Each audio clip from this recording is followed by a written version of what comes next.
ত্রিপুরা নামের একটা ছোট্ট গ্রাম ছিল, যেখানের মানুষজন ভীষণ ভালো। সেই গ্রামে আলী নামের এক ব্যক্তি মাটন কারি তৈরি করে বিক্রি করত। আলীর মাটন কারির পুরো গ্রামে খুব নাম ছিল। এই জন্য আলী অনেক টাকা রোজগার করত। কিন্তু আলী খুব লোভী ছিল। আরো বেশি উপার্জনের জন্য নতুন নতুন ফোন দিয়ে আনতো রোজ, যাতে ওর মাটন কারি আরো সুস্বাদু হয় খেতে, যাতে ওর দোকানে আরো বেশি গ্রাহক আসে। এরকমই এক দিনের কথা, আলী তার দোকানে মাটন কারি বিক্রি করছিল। তখনই তার ঠিক সামনেই আর একটি দোকান খোলে। ওই দোকানটাকে দেখে আলী বেশ চিন্তায় পড়ে যায় আর নিজের মনে বলে, আরে এ কি, আমার দোকানের সামনে কেউ মাটন কারির দোকান খুলবে? এ কি করে সম্ভব? আমি থাকতে কিছুতেই এটা হতে দেব না। এই বলে ও ওই দোকানটার সামনে যায় আর দোকানদারকে বলে, এসব হচ্ছেটা কি? এখানে তুমি এইভাবে দোকান দিতে পারো না। দেখতে পাচ্ছ না নাকি যে তোমার দোকানের সামনেই একটা মটন কারির দোকান আছে? দেখেছি, কিন্তু হয়েছে কি, শুনে রাখো, এই দোকানটা আমার, আর আমি যা খুশি বেচবো। তোমার কি? বললেই হলো আমার দোকানের সামনে আমি কাউকে দোকান খুলতে দেব না, সে তুমি যাই করো না কেন। ও বাবা, তাই নাকি? তোমার এত ক্ষমতা? ভালো করে শুনে রাখো, তোমাকে আগেও বলেছি এই দোকানটা আমার, আর আমার দোকানে আমি যা খুশি বেচতে পারি। তুমি বলার কে? শোনো, আমারও কিচ্ছু যায় আসে না, তুমি এখানে যা খুশি বেচো, কিন্তু মাটন কারি আমি বিক্রি করতে দেব না। আমি তো মটন কারি বানিয়েই বেচবো। তোমার যদি ক্ষমতা থাকে আমাকে আটকে দেখাও তো। আর তাছাড়া এত বড় এলাকায় তোমার তো একটা মাত্র দোকান, আর একটা দোকান যদি দিই তাতে তোমার কি আসে যায় বলো তো? তোমার খদ্দেররা তো সব তোমার কাছেই যাবে, তাই না? না, আমার খদ্দেররা এখানে চলে আসবে। আমি জানি নতুন দোকান দেখলেই খদ্দেররা সেখানেই চলে যায়, আর সেটা আমি কিছুতেই হতে দেব না। এইভাবে ওদের দুজনের মধ্যে তর্ক হতে শুরু করে আর কথাটা প্রধান পর্যন্ত পৌঁছে যায়। কি ব্যাপার আলী, তোমরা ঝগড়া করছো কেন? দেখুন না, আপনি তো জানেন আমার দোকানটা এখন অনেক পুরনো হয়ে গেছে। তাহলেও আমার দোকানের ঠিক বিপরীতে কি করে মাটন কারির দোকান দেয়? তাহলে তো আমার দোকানের অনেক ক্ষতি হয়ে যাবে। আরে আলী, কিচ্ছু হবে না। আর তাছাড়া তোমার তো একারই এখানে মটন কারির দোকান। ও যদি আর একটা দোকান খোলে তাহলে বেচারা ওরও 2 পয়সা কামাই হয়। আর তাছাড়া এই ব্যবসা তো নির্ভর করে কার খাবারের স্বাদ কত ভালো। যদি তোমার মাটন কারির স্বাদ ভালো হয় তাহলে তুমি পয়সা কামাবে, আর যদি ওরটা ভালো হয় তাহলে ও কামাবে। এই শুনে আলী চুপ করে যায়, আর এরপর ও ওখান থেকে চলে আসে এবং ওই লোকটি তার দোকান খোলে। ওই লোকটার নাম ছিল রঘু। আলী তো খুব চিন্তায় পড়ে যায়। দোকানে ফিরে এসে নিজের মনে মনে বলে, যে করেই হোক ওর দোকান আমি কিছুতেই চলতে দেব না, তার জন্য আমায় যাই করতে হোক না কেন। আর ও সিদ্ধান্ত নেয় যে সে তার মাটন কারির দাম কম করবে, তা সে এর জন্য তার যতই লোকসান হোক না কেন। এরপর সে লোভের বশে তার মাটন কারির দাম 100 টাকা করে দেয়। এর ফলে ওর দোকানে অনেক ভিড় হয়। এই দেখে আলী খুব খুশি হয়। ওদিকে আবার রঘু চিন্তায় পড়ে যায় যে আলী তো মাটন কারির দাম অর্ধেক করে দিয়েছে।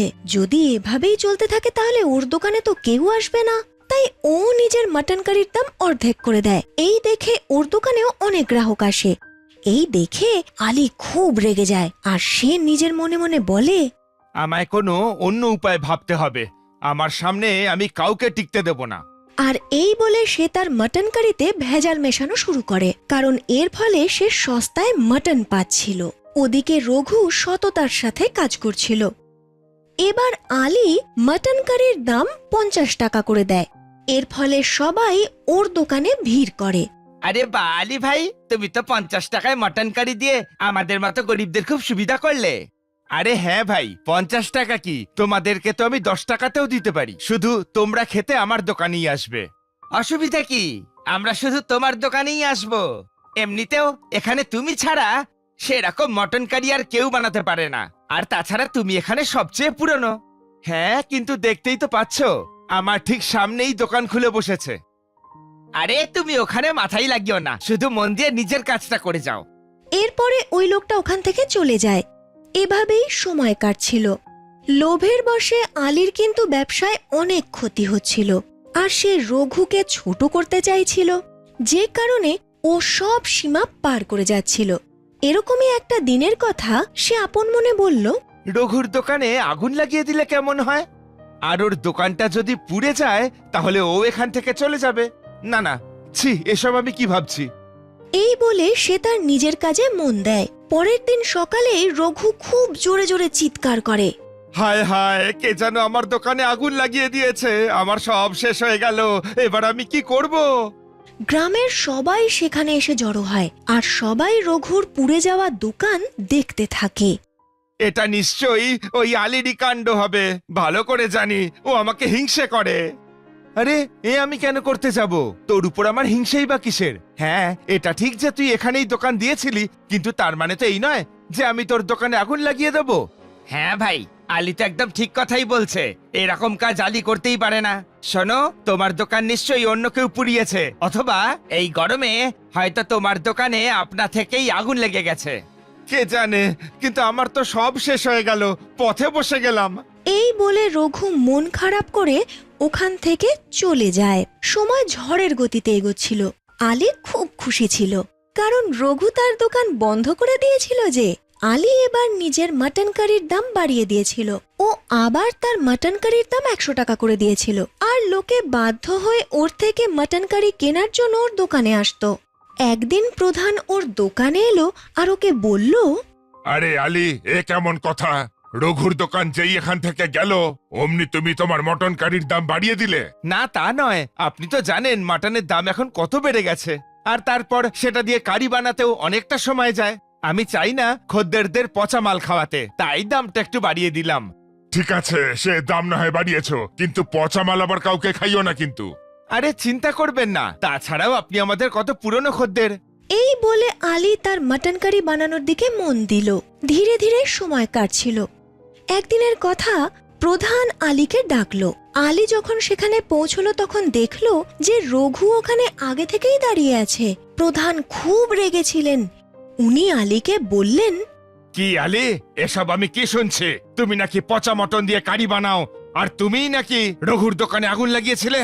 না না, এ কি? রঘু এসব মিথ্যা বলছে, আমি কিচ্ছু করিনি, আর আমি এসব করতে যাবই বা কেন? দেখুন, ধরা পড়ে গেল।